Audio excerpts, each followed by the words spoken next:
Bonjour à tous, vous l'avez certainement vu, la 30e conférence de l'ONU sur le climat, la COP30, s'est achevée ce samedi 22 novembre à Belém, au Brésil, dans une certaine confusion. Le texte finalement adopté n'a pas suscité l'enthousiasme et a même déclenché quelques tensions. Alors, que contient réellement l'accord adopté à Belém sur la sortie des énergies fossiles, le financement de la transition, l'aide aux petits pays et aux pays en développement? On vous explique tout. Pour cela, nous avons le plaisir d'accueillir Valérie Masson-Delmotte, chercheuse en sciences du climat et membre du Haut Conseil pour le climat. Bonjour. Bonjour, merci d'être là. On va également décrypter le déroulement des négociations, vous expliquer les tensions entre les différents pays et le travail diplomatique à l'œuvre lors d'une COP avec Camille Richir, journaliste en charge de l'écologie à la Croix et notre envoyé spécial à Belém. Bonjour Camille. Bonjour. Merci à vous deux d'être là aujourd'hui et bienvenue à tous pour ce nouvel épisode de Parlons écologie. Alors pour commencer, est-ce qu'on peut faire un rapide rappel de ce qu'est une COP, de comment ça marche et d'à quoi ça sert? Valérie Masson-Delmotte. Donc les COP, c'est les conférences des parties de la Convention cadre des Nations Unies sur le changement climatique. Il y a aussi des COP sur d'autres conventions, par exemple sur la diversité biologique, la biodiversité, ou sur la désertification. Donc là, on est dans le cadre climat. Donc c'est un cadre qui a été mis en place ensuite au sommet de la Terre à Rio, au début des années 90. La première COP a eu lieu en Allemagne en 1995. C'était Angela Merkel, qui était ministre de l'Environnement à l'époque. Et donc elles ont lieu tous les ans, sauf quand il y a eu les difficultés liées à la pandémie. C'est pour ça qu'on parle de la COP30, c'est la 30e. Et donc c'est en fait une instance de multilatéralisme climatique, donc de diplomatie multilatérale par rapport aux enjeux pour faire face au changement climatique. Donc les objectifs, normalement, c'est éviter une interférence dangereuse des activités humaines avec le changement climatique. C'est vraiment ça l'esprit. Et puis donc à cela s'est adossé le suivi d'un ensemble d'accords, de traités, le protocole de Kyoto dans les années 90, 2000, et puis l'accord de Paris. Donc le suivi fait l'objet d'un mécanisme spécifique au sein des COP. Celle-là était donc organisée à Belém, en Amazonie, au Brésil. Et Camille, vous y étiez pour suivre les négociations pour la Croix. Alors, quelle était l'ambiance de cette COP? Comment ça se déroule, une COP au Brésil? Eh bien, on a bien senti qu'on était en Amazonie. Simplement pour revenir là-dessus, c'était une volonté vraiment de Lula qui disait on parle toujours de l'Amazonie, allons voir l'Amazonie. Et pendant quelques mois, beaucoup ont douté de la capacité de la ville de Belém à accueillir ces négociations, parce que cette COP, c'était quand même 55 000 personnes. C'est une petite ville, une grande ville, Belém? C'est 1,5 million d'habitants à peu près, mais il n'y a pas forcément les infrastructures, il n'y a pas forcément les logements. Il y a même des délégations qui ont demandé à délocaliser la COP parce qu'on avait vraiment peu d'offres et des prix complètement prohibitifs. Et finalement, ça a pu se faire. Et ça, c'est quand même une réussite pour Lula. Donc voilà, donc on était dans cette ville, mais on sentait quand même l'Amazonie avec cette chaleur humide, des trombes d'eau, des parties qui étaient un peu inondées dans la ville. On l'a vraiment vu. Et puis, ce qu'on a vu aussi, c'est la très forte présence de la société civile brésilienne, notamment des peuples autochtones, mais pas que. On a aussi vu les mouvements des Sans-Terre, les mouvements anti-barrage, qui sont venus en masse à Belém, qui ont organisé un sommet en parallèle, un sommet des peuples, où ils faisaient des événements, des conférences sur le sujet. Et on a eu deux moments très forts qui étaient une parade en bateau sur le fleuve qui borde Belém, donc plus de 200 navires, avec à leur bord ces peuples autochtones, cette société civile brésilienne, mais aussi la société civile internationale qui est venue en masse, les ONG, et quelques jours plus tard, la Grande Marche pour le climat, qui est traditionnelle des COP, mais qui n'avait pas pu se tenir les années précédentes, qui avait pas pu être organisée puisqu'on était dans des pays autoritaires. Donc voilà, là c'était la première COP depuis quelques années dans une démocratie, et donc on a plusieurs dizaines de milliers de personnes qui ont battu le pavé, et ça c'était quand même un moment très fort. Merci Camille. Alors Valérie Masson-Delmotte, vous écriviez dans une chronique pour la Croix juste avant la COP que selon vous cette COP serait une COP charnière et un moment de vérité. Est-ce qu'on a assisté à un moment de vérité à Belém ou pas selon vous? Une COP charnière au sens où, suite à l'annonce du retrait des États-Unis de l'accord de Paris à nouveau, et puis de leur non-envoi de délégation, se posait la question en fait de la poursuite du multilatéralisme climat. Et de ce point de vue-là, il y a eu une COP, elle a débouché sur une décision peu ambitieuse en fait, mais le mécanisme multilatéral a été préservé. Et après, en ce qui concerne la COP dite de vérité, pour moi un sujet qui est important, c'est notamment la place des faits, la place de la science dans les négociations internationales. Et il faut par exemple rappeler que l'accord de Paris, pour éviter des risques ingérables en fait, il vise à limiter le niveau de réchauffement planétaire largement sous 2 degrés avec l'aspiration à le contenir à 1,5 degré. Et du coup, pour moi, un aspect de vérité, c'est le moment où on regarde ce que les pays mettent sur la table volontairement, leurs contributions déterminées nationalement. On attendait des révisions de ces contributions avant la COP, il en manque encore beaucoup, et il manque celles de grands pays, je pense par exemple à l'Inde ou la Chine, et agréger ce qui est mis sur la table et voir sur quelle trajectoire cela peut mettre l'évolution à venir du climat. C'est juste en fait vérifier l'adéquation entre le mécanisme d'engagement volontaire régulier et puis l'objectif commun. Et en fait, donc rien que ça, le suivi du bilan mondial, c'était difficile. Et est-ce que ce bilan mondial, fixé à Paris en 2015, est-ce qu'il est toujours valable ? Est-ce que c'est toujours l'objectif qui sous-tend les COP aujourd'hui ? En fait, il y a un ensemble d'objectifs à l'accord de Paris. Il y a limiter le réchauffement, il y a les transferts de technologies, de capacités, les financements, notamment les mécanismes de développement propres ou autres en fait. Il y a également donc, le financement de l'adaptation, le financement des pertes et dommages, donc il n'y a pas un seul objectif. Et ce qu'on voit, c'est que la partie qui porte sur l'atténuation, c'est-à-dire réduire les émissions de gaz à effet de serre, elle est très affaiblie. Donc si on prend en fait l'extrapolation des politiques publiques qui sont déjà mises en œuvre, on estime que la trajectoire de réchauffement elle irait vers 3 degrés, 2,8 degrés en fin de siècle, sur l'estimation la plus probable aujourd'hui. Et si les promesses des pays qui en ont formulé, réactualisé étaient toutes tenues, ça mettrait vers une trajectoire de réchauffement proche de 2,5 degrés en fin de siècle. Et donc on voit en fait ce décalage. Donc c'est le programme des Nations Unies pour l'environnement a publié un rapport récent, ça n'est pas reflété dans la décision. Même l'état du climat, c'est-à-dire où on en est de niveau de réchauffement planétaire, avec d'autres collègues, on publie une réactualisation régulière. Certains d'entre eux étaient présents à la COP, et ce constat scientifique qui montre qu'on en est à 1,36 degré de réchauffement, qu'on va très vite atteindre 1,5 degré, n'est pas reflété dans la décision. Donc c'est un point d'attention sur justement cette idée de vérité, la place des faits. Par contre, moi j'ai noté une initiative d'un petit nombre de pays sur l'intégrité de l'information climatique, qui est pour moi importante, parce que c'est aussi la responsabilité des pays, au titre de l'accord de Paris d'ailleurs, de faire en sorte qu'il y ait une montée en capacité, en compréhension, en appropriation des enjeux. Et donc la désinformation est un vrai défi dans ce cadre-là, et c'est la première fois que c'était en marge en fait, de la COP, pris un peu plus au sérieux. Mais on n'est pas non plus sur la COP 30 dans la COP du backlash écologique. Mais en fait, ça reflète les difficultés actuelles. Ça reflète les difficultés actuelles au sens où quand on regarde même les chiffres les plus récents, le bilan mondial du carbone qui a été publié pendant la COP, on voit que sur la dernière année, 2025, on estime que les émissions mondiales de CO2 continuent à augmenter, avec même un point de vigilance parce que ça augmente notamment dans les pays qui historiquement étaient les plus grands émetteurs, États-Unis ou Union européenne, et à l'inverse, ça augmente moins vite, par exemple du côté de l'Inde, puis il n'y a plus d'augmentation du côté de la Chine. Donc on voit bien qu'il y a cette difficulté à intégrer ces aspects-là. Et un des éléments un peu nouveaux, qui est d'ailleurs venu de la société civile, dans la décision de la COP 30, c'est intégrer le cadre de réflexion sur la transition juste. Comment on fait en fait quand on sort des énergies fossiles, quand on réduit les émissions de gaz à effet de serre, pour intégrer les dimensions d'équité, les dimensions de justice sociale, les reconversions par exemple, les besoins de formation, quelles sont les meilleures pratiques, les retours d'expérience. Et ça c'était quelque chose d'intéressant, mais on voit bien que ça ne montre pas une ambition forte.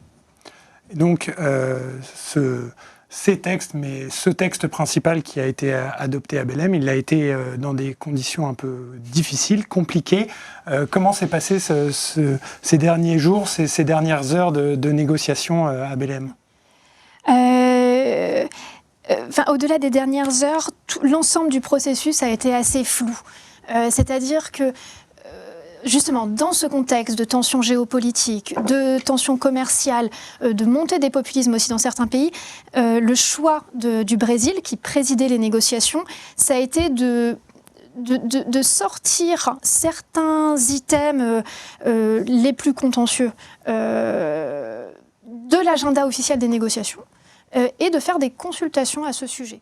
Et donc ces consultations, alors c'est subtil, mais en fait ces consultations, du coup, elles se sont faites à huis clos. On n'a pas vraiment su les premiers jours de COP ce qui se passait exactement. Donc on sait que les pays ont discuté du manque d'ambition, des fameuses CDN, ces feuilles de route, des financements nord-sud, des tensions commerciales qui ont quand même beaucoup pesé sur cette COP. Et voilà. Et tout ça a abouti donc à cet texte final, notamment le Moutirao, Et en fait, là-dedans, comment dire, malgré ces consultations, on l'a dit, ça n'a pas abouti à quelque chose de très ambitieux. Et en plus, jusque dans les dernières heures, on a vu une certaine confusion où certains items ont été adoptés et en fait aussitôt contestés par des pays qui disaient qu'ils avaient objecté et que leur objection n'avait pas été prise en compte. Donc voilà, tout ça s'est fait dans une certaine confusion, mais voilà, finalement ça aboutit à ce texte principal et à d'autres sur, on en reparlera je pense, l'adaptation, sur le genre et ce programme de transition juste qui était une grosse attente des ONG. Alors je vous propose qu'on rentre un peu concrètement dans ce qui a été adopté ou non. Et ce qui a fait le plus parler depuis cet accord adopté, c'est évidemment le fait que la sortie des énergies fossiles n'est pas mentionnée explicitement dans le texte final qui est adopté, alors qu'il y a 2 ans, à Dubaï, lors de la COP28, les pays s'étaient engagés à une transition hors des énergies fossiles, sans établir de calendrier. Alors, comment est-ce que se sont passées les négociations sur ce sujet et pourquoi on n'est pas arrivé à l'inscrire dans le texte final? Alors, vous venez de dire que c'était à huis clos. Donc oui, c'était à huis clos, mais on peut dire quand même certaines choses. La première, c'est qu'on savait d'emblée que ça allait être très compliqué d'inscrire les énergies fossiles dans le texte. Et pourtant, tout au long de la COP, on a vu monter un peu cet espoir parce qu'il y a une coalition de pays grandissante qui a demandé à inscrire une feuille de route sur la sortie des énergies fossiles. Alors encore une fois, c'est un peu du jargon, mais ça veut dire d'avoir un cadre, un espace où concrètement, on se dit comment on fait pour sortir des énergies fossiles. Quelles sont les options? Quels sont les freins? Comment on les lève? Et ça, on a jusqu'à 80 pays quand même qui ont défendu cette feuille de route, ce qui a été aussi un appel de Lula. Et ce que demandaient notamment les Européens, mais aussi les pays latino-américains, c'est que cette feuille de route, elle soit inscrite dans l'accord final de la COP. Et on a eu une opposition de certains États qui fait que ça n'a pas pu aboutir. Mais cette feuille de route, elle va quand même avoir une vie. Elle va, pas forcément dans le cadre des COP, mais en tout cas en marge des négociations et aussi lors d'une première conférence internationale sur la sortie des énergies fossiles qui sera organisée l'an prochain par les Pays-Bas et la Colombie. Et ça, c'est quand même une grande avancée. Valérie Masson-Delmotte. Donc sur l'ensemble des émissions de gaz à effet de serre, les énergies fossiles, ça pèse très lourd. C'est à peu près 70% de tout. C'est quasiment 90% des émissions de CO2, un tiers de méthane avec les fuites. Donc si on n'adresse pas la question de la sortie des énergies fossiles, finalement, on n'arrivera pas à adresser la maîtrise du réchauffement. Et le terme énergie fossile n'apparaissait pas dans les textes des COP, c'est quand même assez étonnant, jusqu'à la COP28, où il y a eu une feuille de route de sortie organisée des énergies fossiles, qui en fait ne faisait que reprendre finalement les éléments de connaissance scientifiques, un petit peu remoulinés à l'angle du langage acceptable par tous, avec beaucoup de mentions de la capacité à abattre des émissions d'énergie fossile, ce que les producteurs d'énergie fossile mettent toujours en avant. Et donc, ce qu'on aurait pu attendre, c'est que suite à cette décision de la COP28, qui allait être le premier bilan mondial de l'accord de Paris, il y ait un suivi tous les ans. Ça n'avait pas été le cas à Bakou, et finalement, ça a été très difficile aussi à Belém. Moi, je rappelle quand même que les travaux, par exemple en sciences sociales, sur le secteur des énergies fossiles, montrent que ces industries, elles ont une tactique qui est extrêmement puissante, qui vise en fait soit à nier la réalité des faits, je vais revenir dessus dans une minute, soit à faire des promesses non tenues eux-mêmes de diversification, voire miroiter de la compensation sans le faire. Et puis le dernier volet, c'est retarder. Donc là, je pense que c'était à l'œuvre à cette COP. Et on peut observer que, par exemple, dans la délégation française était accrédité le PDG du groupe Total Énergie, dans d'autres délégations également. Donc il y a une forte présence, en fait, des acteurs clés de ce secteur.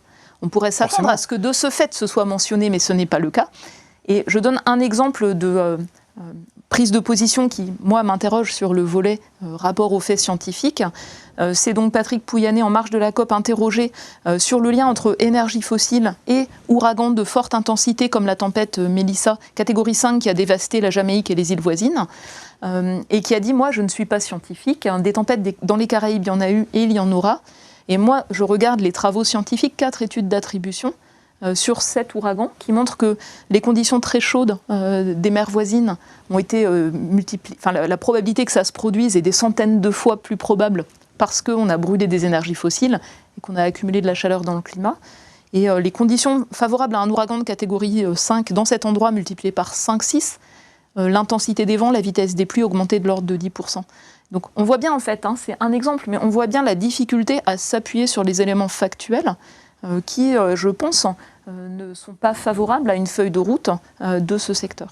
Donc on a des pays, des États comme la Russie, l'Arabie Saoudite qui sont producteurs d'énergie fossile massivement. L'Australie également. L'Australie, qui viennent à la COP pour faire pencher les accords en fonction de ce qui les arrange. Mais vous dites qu'il y a également des acteurs privés, des grandes entreprises, Total représenté. Il y a un rôle clé du secteur. Également faire du lobbying. Il y a un rôle clé de ce secteur dans le fonctionnement économique. Il y a un rôle clé dans les revenus, la richesse nationale produite dans certains pays. C'est bien sûr un sujet stratégique.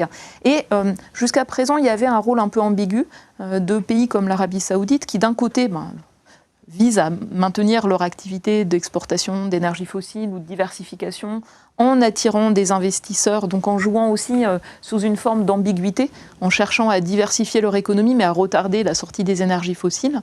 Donc en fait, il y a des jeux d'acteurs qui peuvent être assez différents. Si on prend le cas de la Russie, par exemple, sa contribution déterminée nationalement, c'est aucun effort jusqu'en 2035. C'est des émissions stables et c'est absolument pas cohérent avec une limitation du réchauffement.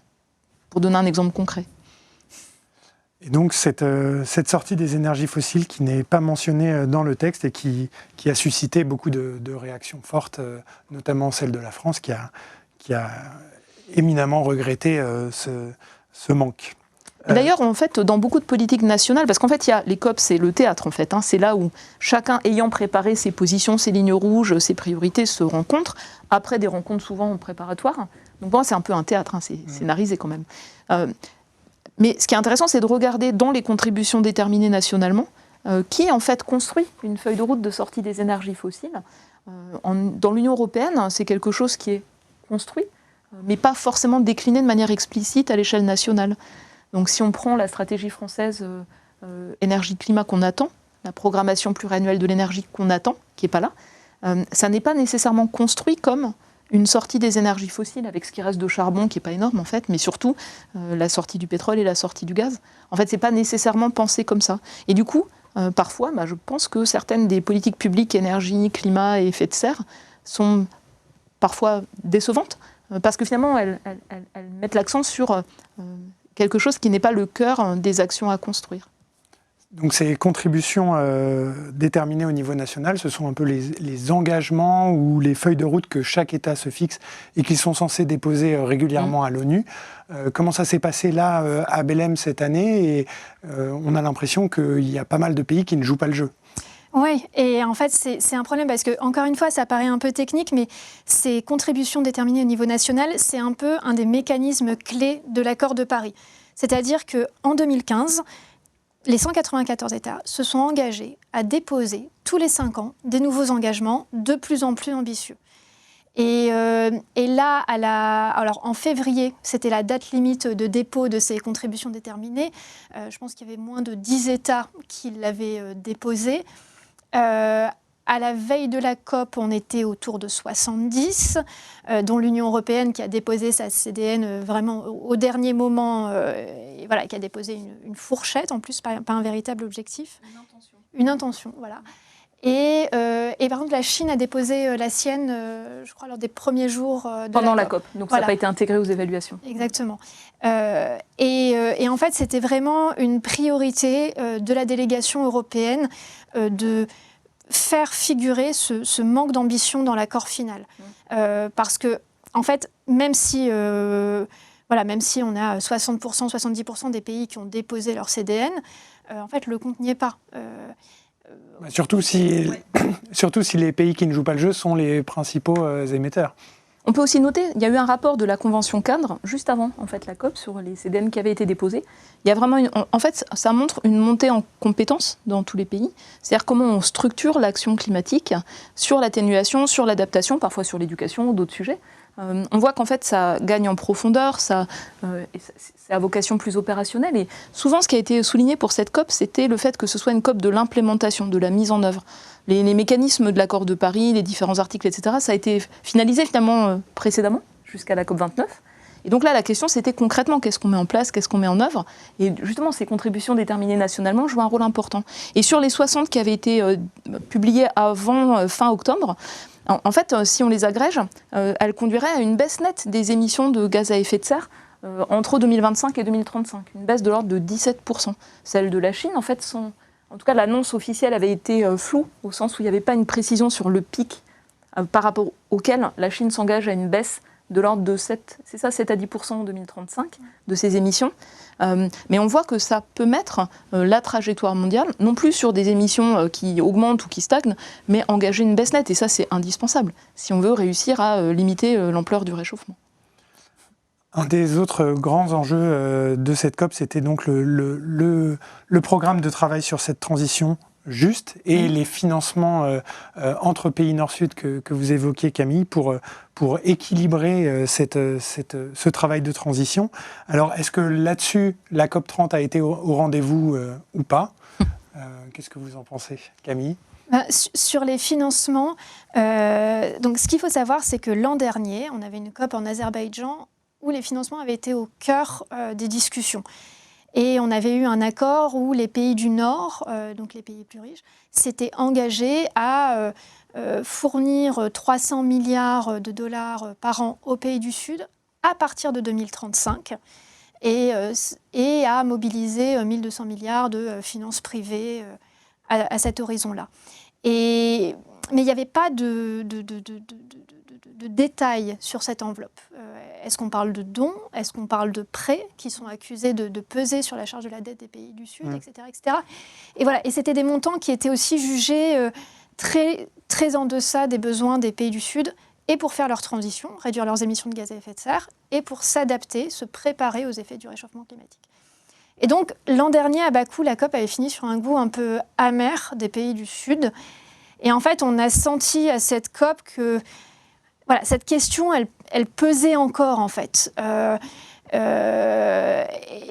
donc, on avait d'un côté des Européens qui disaient « nous, on ne veut plus fournir de financement supplémentaire. La finance, on en a parlé l'an dernier. Là, ce n'est pas le sujet. » Et qui, d'ailleurs, Européens se sentent aussi un peu seuls dans un contexte de retrait des États-Unis, dans une baisse plus globale des budgets. Donc, des Européens qui n'avaient pas vraiment envie de faire un pas vers les pays du Sud. Et donc, ça aboutit à une formulation un peu vague dans l'accord final qui consiste à acter un triplement des financements pour l'adaptation. On sait, à l'horizon 2035. Et donc, on ne sait pas trop ce que ça veut dire. Ce n'est pas un triplement des 300 milliards prévus l'année dernière. C'est dans ce qu'on comprend, en tout cas ce que les pays du Nord, je pense, veulent dire par là, c'est qu'on va tripler le financement pour l'adaptation dans cette enveloppe, de 300 milliards. Et donc, à voir comment la discussion se poursuivra les années suivantes. Alors, tel que je le comprends, depuis un moment, et notamment c'était reflété dans le 6e rapport du GIEC sur le volet adaptation, il y avait une analyse des financements justement Nord-Sud, en gros, dans le cadre des accords internationaux, qui montrait que c'était disproportionnellement fléché vers l'accès à des technologies propres pour construire un développement avec des technologies propres et donc éviter d'émettre des gaz à effet de serre. C'était plutôt centré sur ce volet-là, avec des intérêts économiques, commerciaux, multiples, souvent pour ceux d'ailleurs qui donnaient en fait. Et par contre, un déficit de financement ciblant tous les enjeux d'adaptation au changement climatique. Et ce sont des enjeux importants, c'est-à-dire qu'en fait on a des pays en développement, par exemple en urbanisation rapide, qui ont des infrastructures qui peinent à être résilientes pour le climat actuel et futur. Donc c'est un enjeu extrêmement important. Et les montants estimés, je crois, il y a quelques années, en termes d'investissement et par ces mécanismes pour l'adaptation étaient de l'ordre de 20-25 milliards de dollars par an. Et on estime que les besoins annuels serait de 200 à 300 milliards par an. D'accord. Vous voyez ce décalage. Et en fait, c'est aussi un enjeu de justice climatique au sens où souvent les pays en développement ont très peu contribué au réchauffement actuel ou passé. Et ce sont eux qui ont des émissions faibles par individu, sont plus exposés à de multiples risques climatiques, y compris avec des activités plus vulnérables, pêche, forêt, production agricole, en Amazonie ou ailleurs. Et du coup, c'est aussi une dimension assez forte des enjeux de justice climatique, d'arriver en fait à aider à cette adaptation. Et du coup, il y a eu un point de tension que moi, je n'avais pas anticipé en lisant les documents préparatoires, qui était celui des indicateurs de l'adaptation. Donc, il y avait cette idée de collectivement, on se donne un cadre mondial, un objectif mondial d'adaptation. Et à Dubaï, à la COP 28, il y avait en fait un cadre de résilience de Dubaï qui a été construit, c'est-à-dire comment on professionnalise finalement, comment on définit quels sont les indicateurs, quels sont les objectifs, comment on suit les efforts d'adaptation. C'est aussi un enjeu de transparence pour que quand on investit, ce soit efficace et tout le reste. Et donc il y a eu tout un travail par des experts pour définir 100 indicateurs clés de l'adaptation au changement climatique. Et ça a été rejeté. Donc je n'ai pas le détail, parce que moi je n'étais pas à la COP, mais ce que j'ai vu, c'est que ça a été rejeté par des pays, notamment en Afrique, qui considéraient que le choix des indicateurs, c'est vraiment se mêler de leur politique nationale, de leurs priorités nationales. Donc ça a été rejeté. Et ce que j'ai lu dans la décision finale, c'est finalement des priorités qui sont ressorties, qui ne reflétaient pas l'ensemble des indicateurs construits par les spécialistes du sujet, mais plutôt des priorités sur l'eau et l'assainissement, et puis des priorités sur la santé. Alors, tant mieux, au sens où la santé, c'est monter en puissance comme un enjeu de résilience, d'adaptation de risques climatiques, avec le fait d'avoir besoin d'investir dans des systèmes de santé résilients, en fait, pour garantir l'accès aux services de santé, par exemple lors d'événements extrêmes. L'eau et l'assainissement, c'est bien sûr aussi crucial et vital, mais on voit bien qu'il y a aussi des intérêts économiques, y compris des entreprises qui fournissent en fait les services d'accès à l'eau ou à l'assainissement. Et je me demande en quoi ça a pesé dans les négociations sur ces priorités. En tout cas, ça devait être adopté. Et ça fait partie justement de ces textes qui ont entraîné à la fin cette confusion où voilà, beaucoup de pays se sont opposés à l'adoption des indicateurs. L'Union européenne aussi s'est opposée à ce qui avait été inscrit dans le texte en disant mais ça ne reflète pas du tout l'état de la science.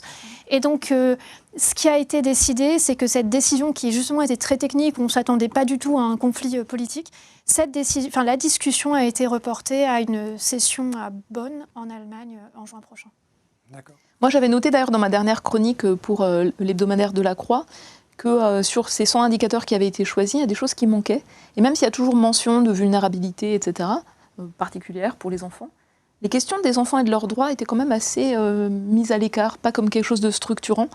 Et par exemple, ce qu'on peut noter, il y a eu des travaux récents au Brésil qui ont montré que chaque fois qu'il y a une augmentation du nombre de jours à plus de 34 degrés, il y a un décrochage au lycée. D'à peu près 5%, c'est tout à fait significatif, mais uniquement dans les lycées publics, c'est-à-dire les plus pauvres, dans les zones urbaines, parce que c'est des lycées pas adaptés pour la chaleur ou des lieux de vie autour des lycées pas adaptés pour la chaleur.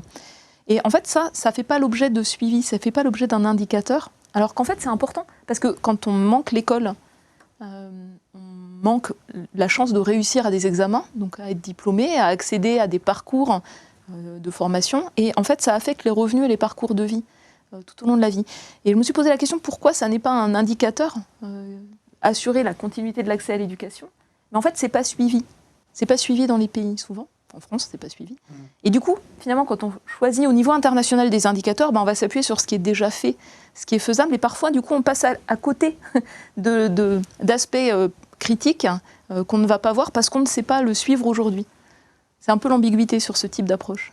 Et puis ça peut donner l'impression aux pays, quand on leur dresse une liste aussi fournie d'indicateurs, qui doivent se mettre au niveau qui est attendu sur l'intégralité des sujets qui sont abordés. Et parfois, c'est peut-être des questions qui ne se posaient pas encore. En fait, la question, c'est il y a le besoin de financement, mais après, il y a aussi le choix de chaque État de ses priorités. Et le fait de définir des jeux d'indicateurs, finalement, c'est peut-être perçu comme fléché de l'extérieur quelles seront les priorités financées au détriment de l'autodétermination, je dirais, des pays eux-mêmes. Donc on l'a vu, la COP, c'est aussi un grand moment diplomatique. Et Camille, vous avez rappelé le contexte assez compliqué au niveau international avec la montée des populismes et notamment le recul face à la nécessité de lutter contre le réchauffement climatique dans plusieurs pays. Cette COP-là, comment ça s'est passé au niveau des négociations et quels ont été un peu les mauvais élèves de la COP? Bon, on a parlé de la Russie et de l'Arabie Saoudite qui ont des raisons évidentes de venir plaider pour leurs propres intérêts au COP, mais il y a l'Inde qui ressort beaucoup. Par exemple, pourquoi est-ce que l'Inde ressort comme un mauvais élève de la COP? Je pense que Valérie... Moi, ce que je veux dire, c'est que dans le cadre des rapports du GIEC, que j'avais co-supervisés, ou ceux auxquels j'ai assisté sans être dans une fonction de coordination, j'ai vu en fait un poids très fort de l'Inde et de l'Arabie Saoudite, ensemble d'ailleurs. Et l'Inde se plaçant, je pense, en porte-parole du droit au développement, y compris en utilisant des énergies fossiles, et par rapport à d'autres disons, pays émergents. Ce que j'ai aussi noté, c'est que parfois, en fait, les positions diplomatiques, elles peuvent être même assez violentes par rapport à la place des faits scientifiques, parce que encore maintenant, dans le cadre du GIEC, l'Inde, l'Arabie Saoudite, mais aussi d'autres pays, retardent la possibilité de définir le calendrier des prochains rapports qui font le point sur l'état des connaissances scientifiques pour le déphaser par rapport au prochain bilan mondial de l'accord de Paris dans le cadre des COP. C'est-à-dire, il y a aussi je pense, cette pression à affaiblir la place des faits scientifiques dans le cadre des négociations internationales sur le climat qui me semble être très préoccupant. Mais par exemple, si je reprends le cas de l'Inde, on a l'impression que la Chine n'est pas du tout dans la même posture. En fait, la Chine est le premier émetteur mondial de gaz à effet de serre. La Chine, en fait, a un niveau de développement, d'industrialisation, de ressources qui font qu'elle... et puis de priorités stratégiques en misant sur les technologies propres dans leur ensemble, comme un enjeu industriel, économique, d'emploi. Et donc la Chine, aujourd'hui, elle a intérêt à ce que les autres pays acquièrent en fait ce qu'elle produit comme vecteur de décarbonation. Donc on voit bien que l'intérêt est différent. L'Inde, en fait, a une population qui est encore extrêmement pauvre, des émissions par personne qui sont très faibles, une dépendance au charbon, je pense, actuellement, pour la production d'électricité. Et souvent, l'Inde a aussi joué un rôle important dans la revendication de l'accès aux technologies propres, c'est-à-dire aux brevets, pour les produire sur son propre territoire. Voilà, donc c'est pour moi un positionnement qui est assez différent.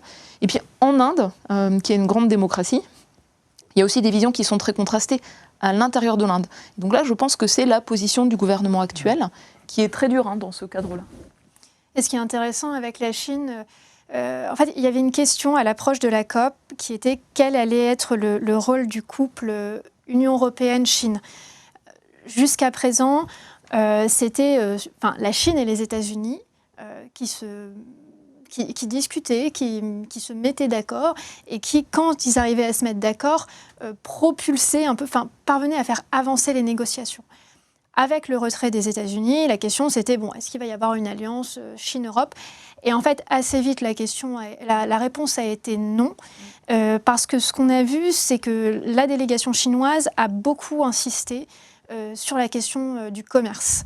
Et notamment a focalisé son attention sur le mécanisme européen, mécanisme d'ajustement carbone aux frontières européennes, donc, qui est une sorte de taxe carbone aux frontières que l'Union européenne a imposé, qui est, je pense, un des outils les plus puissants aujourd'hui de sa politique climatique. Et en fait, la Chine n'a eu de cesse de se battre contre ce mécanisme qu'elle juge être de la concurrence déloyale. Et donc, finalement, voilà, on a vu la guerre commerciale, les tensions commerciales s'inviter dans les négociations climat. Et je pense que l'ombre des tarifs imposés par Donald Trump était aussi présente, parce que ça a aussi suscité beaucoup de tensions sur les échanges commerciaux internationaux, beaucoup d'incertitudes, d'instabilité. Mais pour revenir sur la position de l'Inde, souvent en fait les axes qui ont été mis en avant dans ce que j'ai vu moi d'intervention de l'Inde, c'était la question de l'équité, c'est-à-dire faire en sorte que l'action par rapport au climat, la réduction des émissions de gaz à effet de serre, tienne compte des dimensions d'équité et de développement de manière très, très forte. Alors pour conclure, je voulais vous demander s'il fallait justement revoir ce modèle des COP. Est-ce que les COP fonctionnent encore sur le modèle actuel ?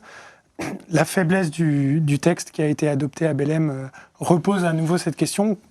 effectivement, j'ai l'impression qu'on se la pose à chaque COP, mais je vous la pose à nouveau. Alors, est-ce que vous pensez, Valérie Masson-Delmotte, qu'il faut changer le fonctionnement des COP et qu'il faut trouver peut-être un autre modèle de négociation pour le climat ?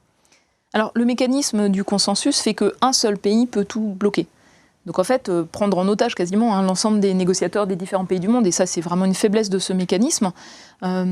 Après, donc, ce que je pense, c'est que les COP, c'est pas la seule solution. Pour des politiques climatiques ambitieuses, c'est à l'intérieur de chaque pays que ça se joue en réalité, d'une manière importante. Mais il y a aussi cette taille des COP qui en fait des événements géants. Il y a le volet négociation, il y a le volet en fait foire expo quasiment qui est présent. Puis après il y a le volet société civile. Moi je ne sais pas ce que la société civile en retire en fait de ces rencontres internationales qui se font à cette occasion-là. Mais quand la société civile n'est pas présente, on voit bien qu'on y perd énormément quand c'était dans des pays autocratiques. Et je suis inquiète pour la prochaine COP d'ailleurs. Et en ce qui concerne les négociations, je pense que l'idée d'avoir des feuilles de route ou des sujets de coalition de plus forte ambition à côté des COP qui font avancer des thématiques, ça c'est quelque chose qui est indispensable. Mais il faut peut-être les avaliser à un moment. Exactement. À un moment donné, faire en sorte de susciter davantage d'adhésion et puis trouver la manière de le faire émerger, soit sous forme d'accords multilatéraux, soit sous forme de décisions de COP. Et donc Camille, pour finir, la prochaine COP, où est-ce qu'elle aura lieu et comment est-ce qu'elle va se passer ? Est-ce que vous... Alors, pouvez nous dire ça va être une situation assez inédite puisque, les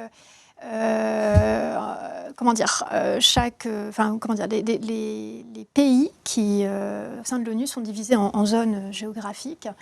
Et donc, le groupe qui était chargé d'accueillir la COP l'année prochaine, en fait, n'a pas réussi à s'accorder sur un pays. Donc, il y a notamment la Turquie et l'Australie qui voulaient toutes les deux accueillir la COP.